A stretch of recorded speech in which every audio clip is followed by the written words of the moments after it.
Banyak sekali produk yang sudah dijadikan sebagai ikon dari Kabupaten Banyumas. Beberapa produk yang telah menjadi ikon Banyumas seperti getuk goreng, mendoan, dan seroto dari produk kuliner. Sedangkan dalam produk yang lainnya seperti batik Banyumasan.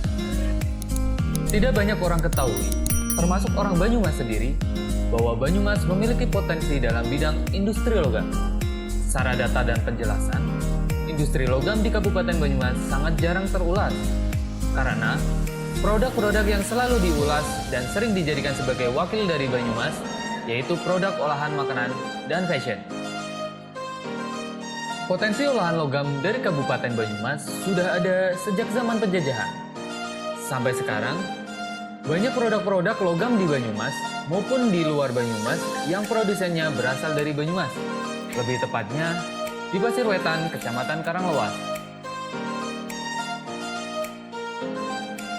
Kemampuan dalam pembuatan olahan logam dapat diturunkan ke generasi muda hingga sekarang, tanpa mengurangi kualitas olahan logam tersebut. Banyak teknik-teknik pembuatan olahan logam yang dikuasai oleh masyarakat Desa Pasir Wetan, sehingga produk apapun dari logam dapat dibuat oleh masyarakat Desa Pasir Wetan.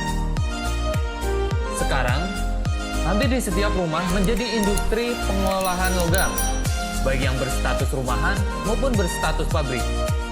Namun, dari dulu sampai sekarang, produk olahan Desa Pasir Wetan masih belum dikenal dan belum pernah menjadi fokus olahan dari Kabupaten Banyumas. Sehingga, data-data yang terkait dengan olahan logam di Pasir Wetan tidak pernah tercatat dan terdokumentasikan oleh pemerintah Banyumas. Saat ini, untuk memunculkan keberadaan sentra industri pengolahan logam di Banyumas, para pengrajin logam di Pasir Wetan membentuk paguyuban yang berbadan hukum dengan nama Satria Metal Kreasi.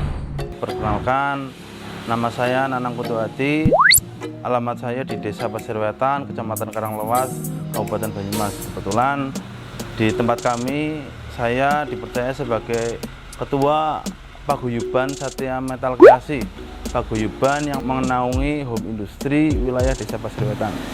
Desa Pasir Wetan adalah desa yang memiliki banyak usaha, terutama bidang logam, sehingga pada moto tahun 1990 kami mengangkat moto Pasir Wetan Jepang Banyumas. Konon ceritanya itu desa kami di Desa Pasir Wetan itu dari masih zaman Belanda lah, zaman penjajahan dulu itu sini sudah terkenal dengan teknik perlogamannya. Jadi zaman dulu tuh sini sudah bisa membuat uang logam dengan teknik sekarang itu bisa dibilang teknik etching zaman modern sekarang.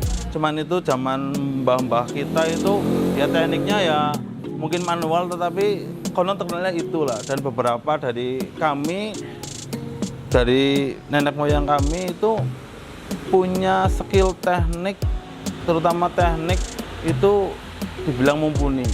Nah, perjalanan waktu sudah agak modern itu di sini karena sebenarnya kalau mau dihitung total itu ada ratusan home industri. Makanya kami dulu juga mempunyai gambaran bahwa Pasir Wetan desa kecil dengan 1 juta industri. Mungkin tahun berapa ya? Mungkin tahun 90-an mungkin. Itu sini beberapa tokoh membentuk paguyuban, namanya Paguyuban Satria. Paguyuban tapi hanya sebatas paguyuban, belum dibadan-hukumkan. Namanya Satria, base campnya itu di wilayah komplek proyek, artinya dari Balai Desa Pasir Wetan ke arah barat sekitar 30 meter. Di situ ada gudang, tanahnya milik Tanah Provinsi Jawa Tengah. Di situ ada alat-alat perindustrian yang lumayan modern. Awalnya itu, tetapi bisa dibilang mati suri lah. Ada ya ada, dibilang tidak ada ya memang tidak bergerak karena waktu itu ya kita masih sendiri-sendiri. Saya cuma diceritain kita masih sendiri-sendiri. Jadi ada kegiatan ketika memang ada program dari pemerintah, misalnya ada hibah, ada apa, itu baru ada kegiatan. selebihnya ya wajar seperti perkumpulan yang lain lah. Ada, tidak ada, ketika ada event tertentu mereka berkumpul dan tidak ada. Nah itu tahun 2017. Itu saya dan beberapa teman, saya sebutkan namanya Widianto, itu dia mempunyai usaha di bidang mesin, dan bapaknya juga ikut mengayu bagio untuk paguyuban satrianya.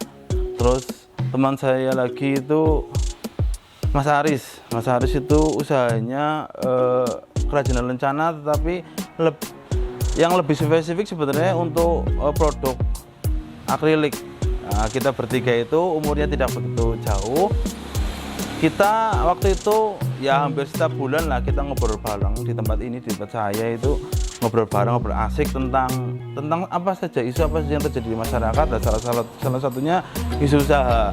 Kami berpikir bahwa kami sudah punya usaha, bisa dibilang untuk kami sendiri mapan. Kami bertiga sudah punya usaha masing-masing dan sudah berjalan. Dibilang sukses ya relatif, tetapi kami sudah berjalan. Lah daripada itu kita berpikir bagaimana kalau kita mulai memikirkan nasib teman-teman kita, terutama nasib yang terjadi di teman-teman kita. Oh, ada orang yang punya order banyak dan ada teman yang sama sekali tidak punya order, kayak gitu.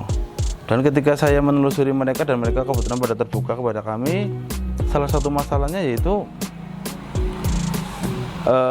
persaingan harga sesama produsen. Persaingan harga sesama produsen, terus salah satu intinya itulah. Mungkin klasik untuk semua semua tempat usaha itu kan klasik, mereka bersaing satu sama lain itu kan klasik umum lah. Tetapi bisa dibilang di sistem kami tidak umum karena produk yang kami keluarkan, yang dari daerah kami keluarkan sebenarnya produk yang tidak diproduksi masuk oleh kelas pabrikan. Contoh kata misalnya kami memproduksi bendo peso yang memang bahasa Jawa ini bendo peso Jawa lah, itu kan produk rumahan yang tidak diproduksi oleh pabrikan. Pabrikan itu memproduksi peso kelasnya stainless, tingkat ketajamannya jauh, harganya juga jauh kayak gitu. Nah terus kami punya usaha kerajinan lencana, salah satunya misalnya kelas nemtek dan sebagainya, itu kan tidak ada pabrik yang membuat, kami saja yang membuat. Loh kok kenapa harganya bisa bersaing? Ketika kami memang mau bersatu sebenarnya bisa menyetarakan harga sebenarnya.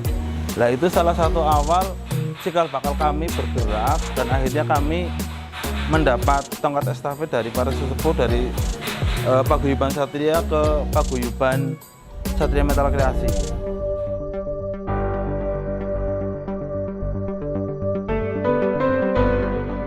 Untuk sekarang, yang menjadi fokus dari paguyuban yaitu menyelesaikan masalah perbedaan harga, pemerataan penghasilan, dan memunculkan Desa Pasir Wetan sebagai sentra industri di Kabupaten Banyumas.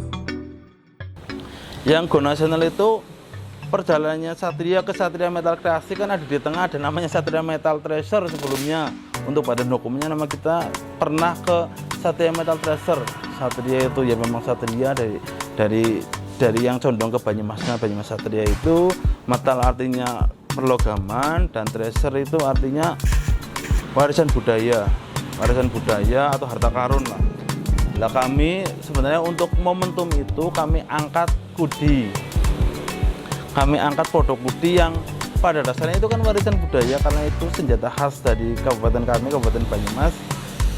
Itu yang sudah mulai hilang pamornya. Bahasa hilang pamornya itu para anak-anak muda, malah usia saya ke bawah itu bisa tidak mengenal kudi.